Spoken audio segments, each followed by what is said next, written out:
बहुत समय पहले की बात है। किसी गांव में रमेश अपनी पत्नी सरला और बहन जानकी के साथ रहता था। रमेश की पत्नी सरला को रमेश की बहन जानकी फूटी आंख भी नहीं भाती थी। सरला जानकी से घर का सारा काम करवाया करती थी। जानकी ने तुलसी पूजा का नियम ले रखा था, इसलिए वह सुबह शाम तुलसी माँ के पौधे के पास दीपक जलाती और हर साल तुलसी के पौधे का विवाह भी रचाती। भैया, मुझे कुछ पैसे चाहिए। हाँ, कितने रुपये चाहिए? भैया, आप मुझे 5,000 रुपए दे दो। 5,000 रुपये? इतने पैसों का तुम करोगी क्या? भाभी, तुलसी विवाह आ रहा है। मुझे अपने तुलसी के पौधे का विवाह करना है। इतने पैसे खर्चे करने की जरूरत ही क्या है? तुलसी विवाह? अभी हमें तुम्हारी विवाह भी करनी है।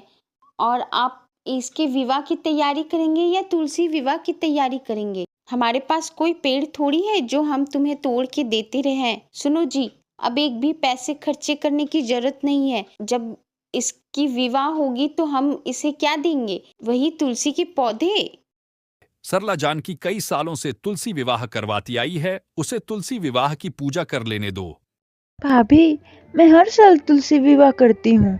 इस साल भी मुझे तुलसी जी का विवाह कर लेने दो। बार कह दिया ना, इतना पैसा नहीं है हमारे पास। तुलसी विवाह करे या तुम्हारा विवाह करेंगे? रमेश चुपके से जानकी को रुपए दे देता है और जानकी ने अपने तुलसी विवाह की तैयारी कर ली और तुलसी विवाह संपन्न किया। सरला ने ये सब देख लिया और बहुत गुस्सा हुई। कुछ समय बाद जानकी का विवाह तय हो गया और उसकी भाभी सरला को कुछ रुपए दिए। ये कुछ रुपए हैं, तुम रखो और जानकी को कुछ अच्छे वस्त्र और आभूषण दिलवा देना। सरला ने वो रुपए रख लिया। जानकी की भाभी ने उसे शादी में तुलसी के पत्तों का आभूषण पहनाया और एक बक्से में भी तुलसी की पत्तियां भर दीं।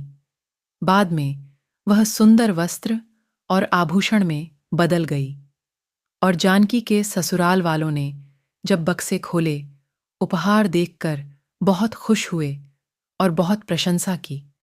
आज जानकी की विवाह को 3 दिन हो गए, चलो आज उसे मिल के आते हैं। जब भाई भाभी वहां जाने वाले थे तो सरला डर गई और मना कर दिया। फिर भी रमेश नहीं माना और वहां गए। जानकी के ससुराल में बहुत आवभगत हुई, उपहार की बहुत तारीफ भी की। सरला, मैं बहुत खुश हूं कि तुमने मेरी बहन को इतने अच्छे आभूषण और वस्त्र दिलवाए। मैं समझता था कि तुम मेरी बहन से ईर्ष्या करती हो। सुनो जी, अब मैं क्या कहूँ? मैंने उसे कुछ अच्छे वस्त्र नहीं दिलवाए थे। ये ना जाने कैसे अच्छे वस्त्र और सुंदर गहने के रूप में बदल गए हैं। मैंने तो ऐसा कुछ काम नहीं किया है। मैंने तो उसमें तुलसी की पत्तियां और मंजूरी ही रखी थी।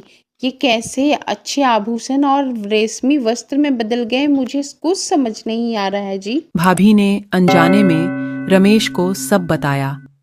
तब रमेश ने कहा, देखा सरला, मेरी बहन तुलसी के पौधे का विवाह करवाती थी, इसलिए तुम्हारे लिए तुलसी के पत्ते भी सुंदर वस्त्र और आभूषण बन गया। ये सब तुलसी जी का चमत्कार हैं।